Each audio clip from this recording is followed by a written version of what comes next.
So yeah, it gets better. So the next night, I'm in the Tesla. Okay. And something was the navigation system was acting weird. So I came out of the tunnel, pulled over, just to check the navigation, reset the computer. So I'm pulled over, reset the computer, navigation is looking good. So in a situation like that, I do a triple check. I do my regular side view, side mirror check. I do a shoulder check myself. And I check my rear camera. The rear camera has the widest view in the Tesla. You get like a 180 degree view. So I can see everything. There's nobody there, so I pull out. All of a sudden, 2 seconds later, there's a car next to me. He's blowing his horn for 3 blocks at me. Wow.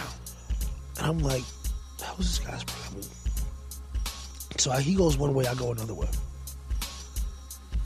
And as I'm driving my way, I started thinking about it. Like, why is this dude blowing his horn at me for 3 blocks? You know what? I'm going to find that dude. And I know my neighborhood pretty well. So I know just given the direction that he was going, he only has 2 options as to where he could end up within the next 5 minutes. When you know your neighborhood, like wherever you live, eventually you start to know, all right, if you're going down this street, you're probably going to be making a left here or right there because you don't really have that many options. And you have lights you're going to have to wait for. So I kind of did some quick detective work in my head, and I'm like, I narrowed it all down. I'm like, I know where he's at. Given the amount of time that had passed. Sure enough, do my route, pull up right next to him. And I'm like, yo, what is your problem? Really? He's like, you cut me off. I'm like, I cut you off? I said, bro, I checked my rear view mirror. I checked my side view mirror. I shoulder checked, and I had a camera out that would show me everything that's behind me. You were nowhere to be seen when I pulled out. So, if you feel that I cut you off, that means that from the time that I did my last check to the time I pulled off, you ended up behind me. That means you were not doing this. You had to be doing at least 60 miles an hour, if not faster.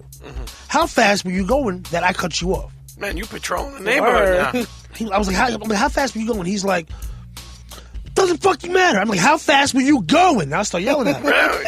He's like, the speed limit.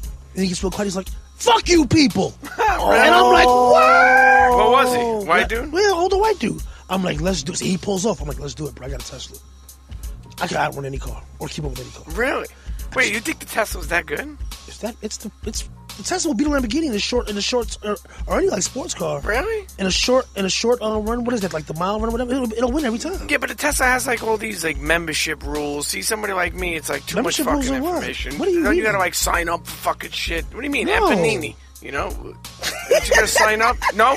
It's like a certain membership has its privileges. Don't you sign up with that shit? No, you go to the dealer, you buy the car, you leave. talking about Kia. You in a different tax bracket. Don't worry about them. Kia? Yeah, you know. I never bought no Kia, but No, you get a Tesla in ludicrous mode. You're hitting 0 to 60 in like 2.4 seconds. Really? Yeah. Okay. So, like, when you get them in a Google, like Lamborghini or Tesla versus Ferrari or anything like that, you'll see the short distances. The Tesla wins every time. So go ahead, you fly out with them. So I fly out, and I'm literally around the city and surrounding areas. I'm chasing this dude down. Finally, I had enough, so I box him out. I make a quick left and then a quick right, so he can't make this turn he's trying to make. At this point, I want to have a conversation with the dude. Like, forget the whole, forget the fact that you were speeding and then try to blame me, but like the whole fuck you people. Let's have a conversation. So he sees that I box him out, so he tries to go around me. So I swerve to avoid him actually hitting the car. Blew out a tire. You want a tire? Yeah, I didn't care. I kept chasing him. So then But you were in road rage. No, I was just like, dude, we're gonna have a conversation before this is all said and done. I'm not gonna fight the dude, but I want to talk to him. So he does another wild move and tries to box me out. So now I just have to swerve again. I blow out another tire. Because once you blow out one tire, it's only a matter of time before that tire starts. Holy shit! I'm driving a Tesla on a major road, like with 2 flat tires, still chasing this dude.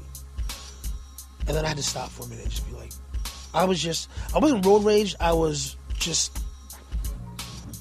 the fact that he felt so he was comfortable enough to just be like, "Yo, fuck you, people," to my face like that. Oh, yeah, we need to talk. Well, what did you want him to say to you? I don't know. I couldn't believe that he was that bold. Right, and he wanted to see where that heart was at.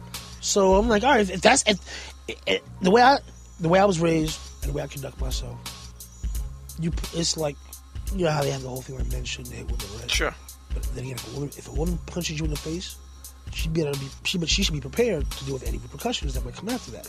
I'm not saying that the man should return the favor and punch him back in the face. It's just when you cross a certain line, be prepared to deal with any repercussions. The way I look at it is don't hit anybody, whether you're man, woman, man, whatever. Man to man, woman to woman. The second you punch somebody in the face, all bets are off. On the same token, I feel like once you tell somebody fuck your people, fuck you people. Now, you didn't say fuck me. That's a whole different statement. Fuck you people. Yeah, he's basically being racist. Yeah, at that point, I'm gonna have to come see you. Yeah. And I don't even mean from a violent standpoint, but I'm gonna come see you. So chase this dude for a few miles on 2 flat tires, and then I kind of calmed down a little bit. And I said, all right, let's look at this scenario rationally. You're driving a car on 2 flat tires. You're driving a very nice car, an expensive car on 2 flat tires. 1. 2, you're actually technically in the wrong because even though he said something really foul, he didn't go after you. You're chasing this man, which gives him the open door to say to police, if police got involved, this gentleman was chasing me and I feared for my life. I thought he might have had a gun. Oh, word, he had a gun. Bam! Right. You know what I mean? Like, and I realized I was actually doing myself and you people or my people a disservice by engaging in this behavior. So you just pulled yourself back? Yeah, so I pulled myself back, pulled over the side of the road, and I said, all right, so I probably have another 2 miles to get home. It's 5 a.m. at this point. I'm not calling because I chased you for a while. I have That's because you're a determined Capricorn, but continue. Yeah, I was on a mission.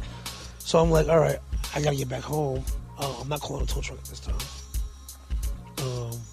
I wouldn't tow that car, period. It has to be flatbed. So I'm like, all right, I don't want to actually flag for police because, not even going to say is that car legit. The funny thing is I was actually about 5 minutes away from where that happened, where when I pulled over. But also on top of that, I don't want to flag the police and deal with that or any kind of issue. But then it's also a thing where how'd you get 2 flat tires on a flat road? A lot of questions. Yeah, so I'm like, well, officer, this dude used a racial slur against me, so I decided to chase him. So I'm like, I'm just going to have to suck it up, pause, and drive 2 miles home on 2 flat tires and hope that nobody notices and hope that the car doesn't, break down further or implode. So I made it home. It was cool. Listen, I'll be honest with you. You better without a license, man. You with a fucking license is crazy. How? What? Because I stood up for my people. Right. No, yeah, but he got that shit was going down the wrong road. He don't know that shit was going down the wrong. For you, yo, I remember. Oh no, like I said, but I stopped. I caught myself. I'll ask something. On another note, you ever get depressed? I think we've all had it at some point in our life. The reason why I say that for is because, many of us suffer from depression. No, mention sure. it. It's not like you go on Twitter and say, I'm depressed today. But I feel like sometimes with people who gain success in what they do and are very good at what you do, and I feel like that's you, it's a cover-up. It's like social media. Everything looks beautiful. So it's like you never ever get a chance to ever really admit that you're depressed. Well, you know what? I've never been the type to I will share certain things that to answer one of your points. I will share nice things that happen in my life on social media, but I've never been the type to be on social media portraying that my life is so awesome and so great.